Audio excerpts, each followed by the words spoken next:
Cerita dibuka dengan memperlihatkan seorang jenderal bertangan buntung yang menceritakan masa lalunya di medan perang kepada semua pasukan muda didikannya. Ia menceritakan bahwa di medan tempur tidak ada istilah menang atau kalah, karena yang benar-benar ada hanyalah perjuangan mereka bersama rekan-rekannya. Ia mengungkapkan jika tangan buntungnya didapatkan setelah temannya menyelamatkannya dari maut. Setelah itu, para prajurit mendapat perintah untuk tes fisik menembus hutan dalam waktu 4 jam. Dengan aturan jika satu orang gagal, seluruh tim harus mengulanginya.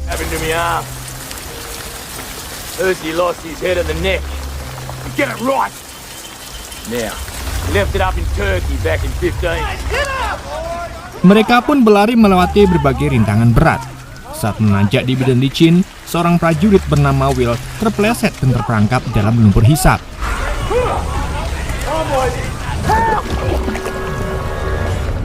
Untungnya, Leo, rekan setimnya, bergerak cepat dan berhasil menyelamatkannya. Karena Will terluka parah, Leo pun terpaksa memapahnya sepanjang perjalanan hingga akhirnya mereka berdua pun tertinggal. Tapi untungnya mereka berdua bisa sampai tepat waktu sehingga teman-teman yang lainnya tidak menerima hukuman mengulangi perjalanan yang sama. Setelah itu sang jenderal memberi izin mereka berdua beristirahat makan siang dulu sementara yang lain tetap melanjutkan latihan. Hal ini membuat Kelly merasa tidak terima. Namun sang jenderal menegaskan bahwa Leo telah menunjukkan makna sejati dari seorang prajurit, yakni setia kawan dan kerja sama tim.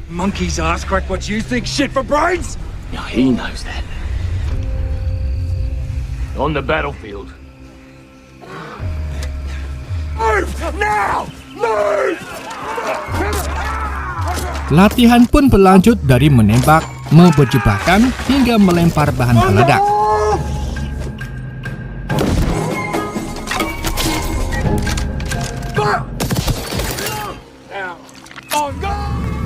Saat malam tiba, hubungan Leo dan Will semakin dekat karena mereka tinggal di tenda yang sama.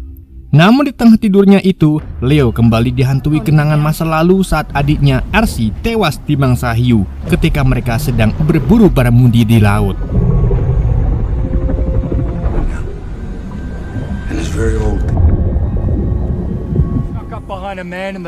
Keesokan harinya, mereka kembali berlatih bersama. Kali ini mereka berlatih menyerang musuh secara diam-diam menggunakan pisau. Dalam latihan itu, Kelly kembali berbuat ulah dengan memukul kepala Will hingga congornya berdarah. Melihat hal itu, Leo tak tinggal diam saja dan langsung membalasnya dengan menendang selangkangannya. Pertengkaran pun pecah hingga keduanya bergulat di tengah sungai. Dalam duel itu, Leo berpura-pura tenggelam untuk mengecoh Kelly, lalu muncul dari belakang dan menjatuhkannya hingga pingsan. Sebagai alasan untuk memulihkan diri, Leo meminta izin beristirahat di klinik. Namun, diam-diam, ia melakukan itu agar bisa bertemu dengan seorang perawat cantik bernama Hazel. Di sana, Leo pun mulai menggoda dan berbincang dengannya.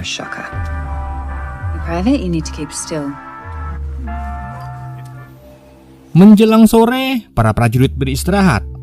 Di sesi istirahat itu, ketegangan kembali muncul saat Leo dan Kelly terlibat adu mulut. Beruntung teman-teman mereka segera melerai sebelum perkelahian berlanjut.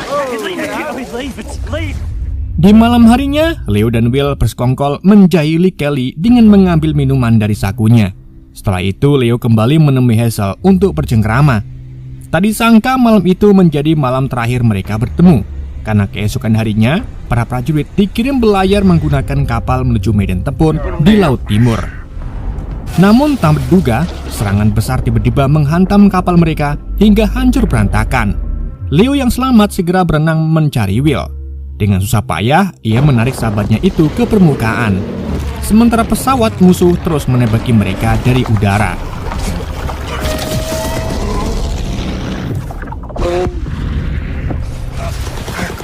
Akhirnya, mereka berdua berhasil mencapai puing kapal yang mengepung di tengah laut. Leo segera memberikan pertolongan pertama kepada Will dengan mencet dadanya hingga akhirnya rekannya itu siuman dan berhasil bernapas kembali.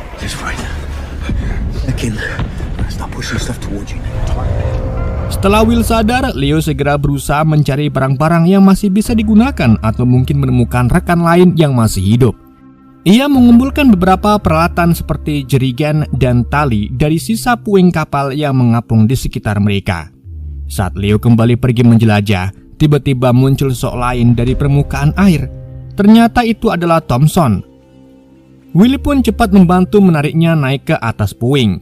Sementara itu, Leo masih terus berenang mencari sesuatu di sekitar bangkai kapal. Tapi yang ia temukan justru pemandangan mengerikan. Lautan dipenuhi jasad para prajurit yang tewas dalam serangan tadi.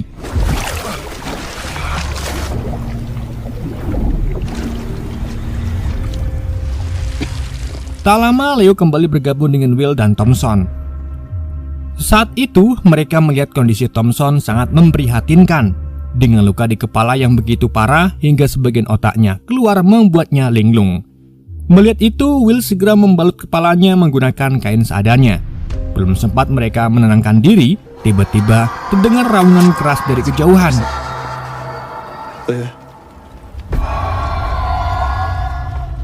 Rupanya suara itu berasal dari Kelly yang ternyata masih hidup bersama Stan, Bobby, dan Teddy.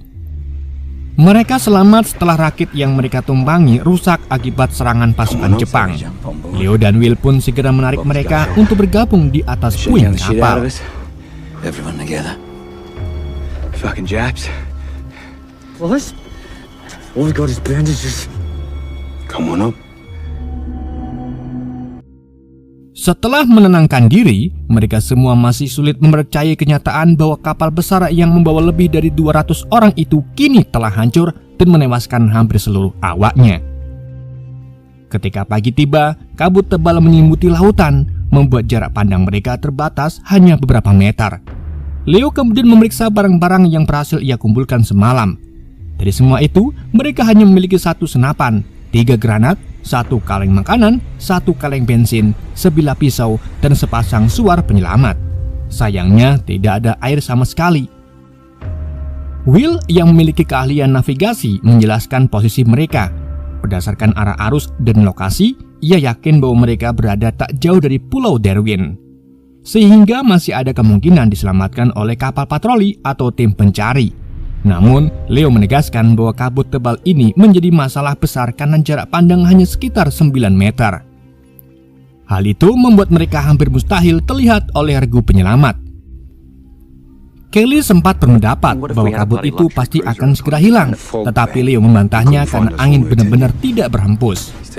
Teddy pun menambahkan bahwa kabut setebal itu bisa bertahan hingga 3 atau 4 hari lamanya.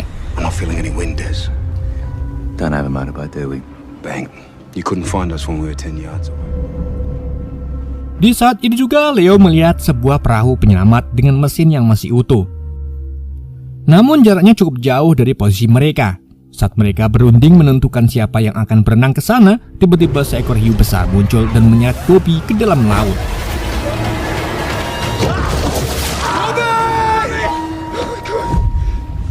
Tak lama kemudian Bobby muncul kembali ke permukaan, namun tubuhnya sudah tertinggal separuh. Ia tewas dengan kondisi mengenaskan yang membuat suasana semakin mencekam. Setelah kejadian yang mengerikan itu, Leo menjelaskan bahwa hiu yang menyerang mereka adalah seekor hiu betina karena ukurannya mencapai hampir 20 kaki, jauh lebih besar dari hiu jantan pada umumnya. Ia kemudian mengingatkan yang lain agar tetap tenang dan menghindari suara keras, sebab hiu sangat peka terhadap getaran dan bau darah di air.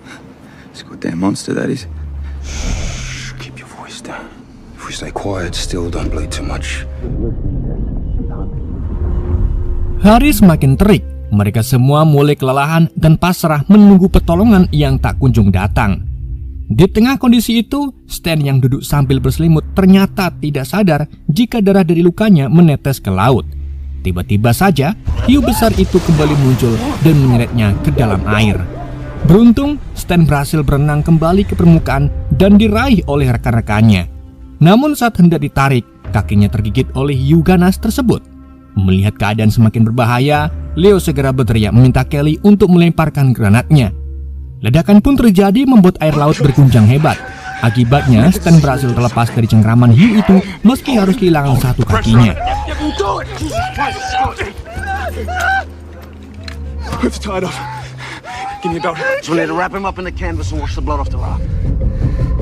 Di malam harinya, dalam keheningan, Thompson yang linglung melihat kilau hijau di dalam laut.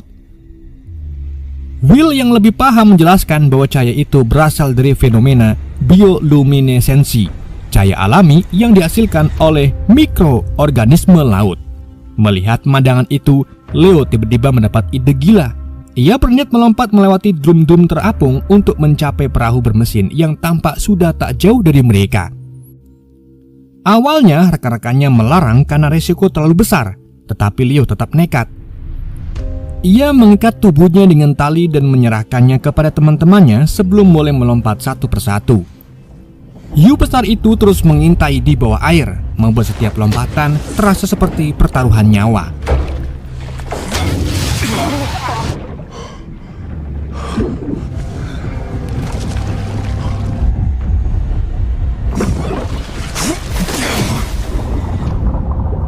Ketika hiu hampir menerkamnya, Kelly segera menembakkan peluru ke arah makhluk itu hingga Leo berhasil mencapai perahu. Ia lalu mengikat tali ke mesin perahu agar bisa ditarik oleh teman-temannya. Namun harapan mereka pupus ketika mesin itu ternyata sudah rusak.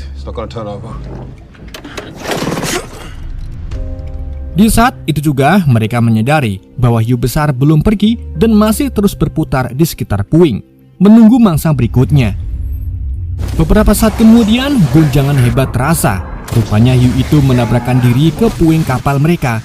Kelly yang panik sempat ingin melempar granat, tetapi Leo menahannya karena persediaan granat kini tinggal 2. Ia meminta agar digunakan hanya pada saat benar-benar genting.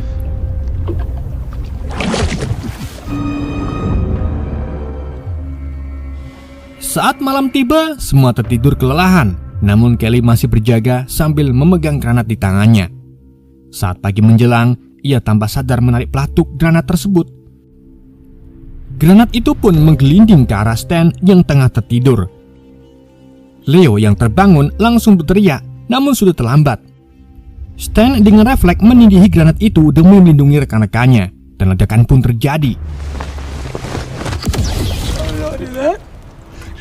Setelah kejadian itu, Kelly dengan anehnya tidak merasa bersalah dan malah menyuruh yang lain membuang potongan tubuh Stan begitu saja. Amarah Leo pun memuncak hingga terjadi pertengkaran sengit di antara mereka. Untungnya rekan-rekan lain segera melerai dan akhirnya mereka membungkus sisa jasad Stan dengan kain seadanya, lalu melepaskannya ke laut dengan penuh hormat.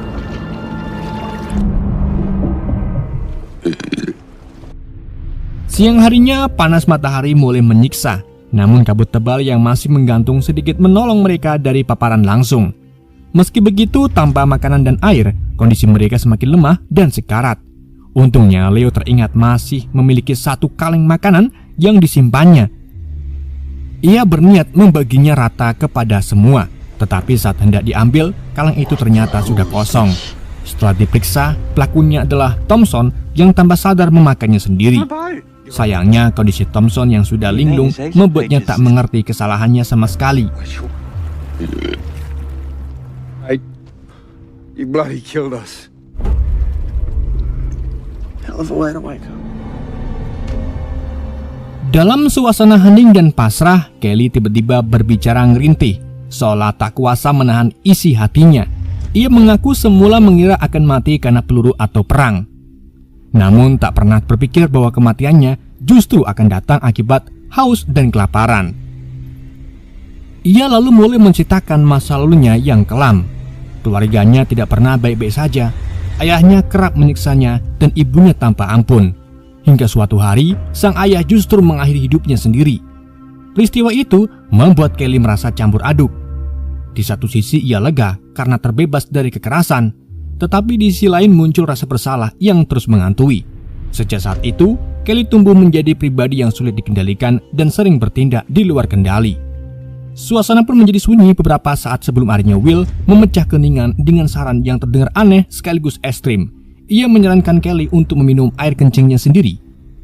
Karena secara ilmiah hal itu bisa dilakukan demi memperpanjang hidup dalam kondisi darurat. Namun terus saja Kelly menolak mentah-mentah hal menjijikan ini. Namun secara tak terduga, Leo justru memutuskan untuk melakukannya di depan teman-temannya. Ia pipis dan meneguk air itu tanpa ragu, lalu berkata bahwa rasanya tidak seburuk yang dibayangkan, bahkan rasa segar di tengah kondisi mereka yang sudah sekarat. Melihat hal itu, teman-temannya pun mulai mengikuti tindakan Leo. Namun di saat mereka mulai melakukannya, hujan deras tiba-tiba turun membasahi mereka semua. Tentunya hal ini membuat mereka menyesal sekaligus geli, karena setelah melakukan hal menjijikan demi bertahan hidup, kini air justru datang dengan derasnya.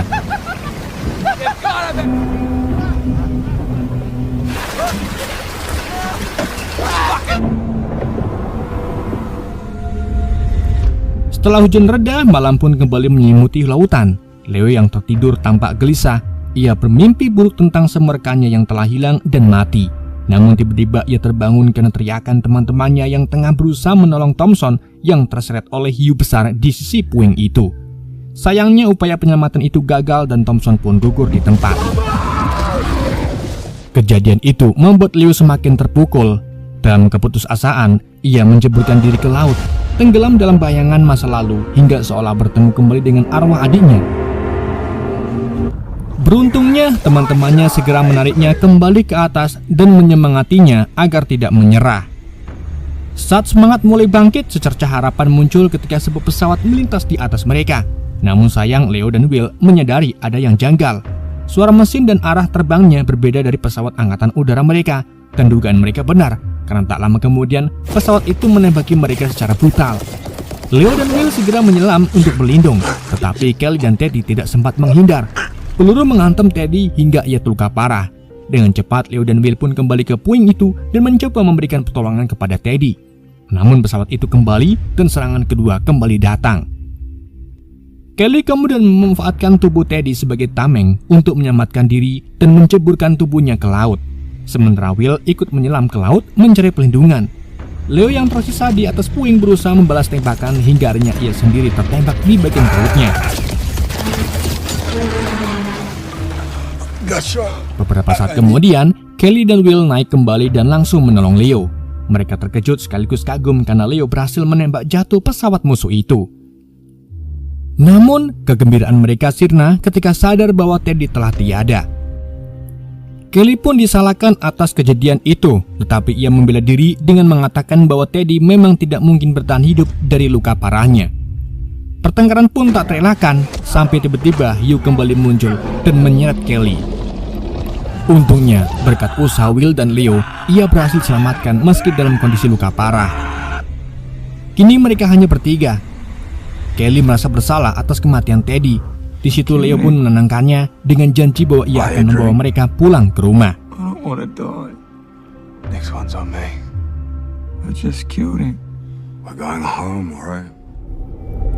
Gak lama kemudian sebuah cahaya muncul dari kejauhan. Rupanya itu datang dari sebuah perahu kecil berisi satu orang. Dari bayangan terlihat sosok itu membawa pedang, tanda bahwa ia adalah tentara Jepang. Di situ, Kelly sempat menyarankan Will untuk melemparkan granat dan mengakhiri semuanya.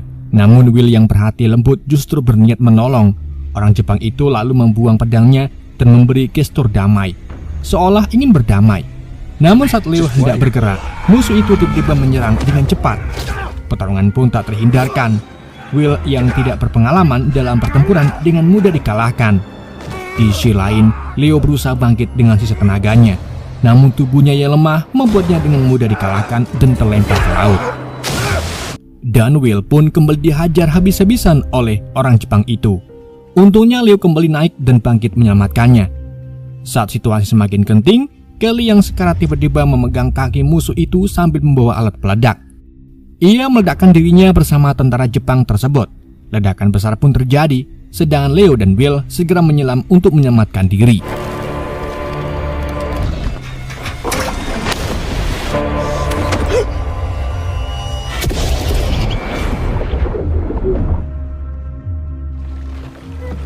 Beberapa saat kemudian, keduanya berhasil naik ke kapal Jepang itu. Di sana mereka menemukan sebotol minuman dan meneguknya bersama sebagai tanda kemenangan kecil di tengah penderitaan. Tetapi Leo sadar bahwa perjuangan belum selesai. Ia mengingat kembali adiknya, Arsi, yang tewas dimangsa hiu. Dengan tekad membara, Leo kembali menyelam ke laut. Saat hiu muncul, ia dengan nekat memasukkan granat ke dalam mulut sang monster. Dan ledakan besar pun terjadi, tetapi tangan Leo ikut tergigit dan terputus. Untungnya ia berhasil kembali ke permukaan dan diselamatkan oleh Will. Will pun segera memberikan pertolongan pertama agar Leo tidak kehilangan terlalu banyak darah. Setelah itu mereka menyalakan mesin perahu Jepang yang masih berfungsi. Film pun berakhir dengan Leo yang berhasil membalas dendam atas kematian teman-temannya.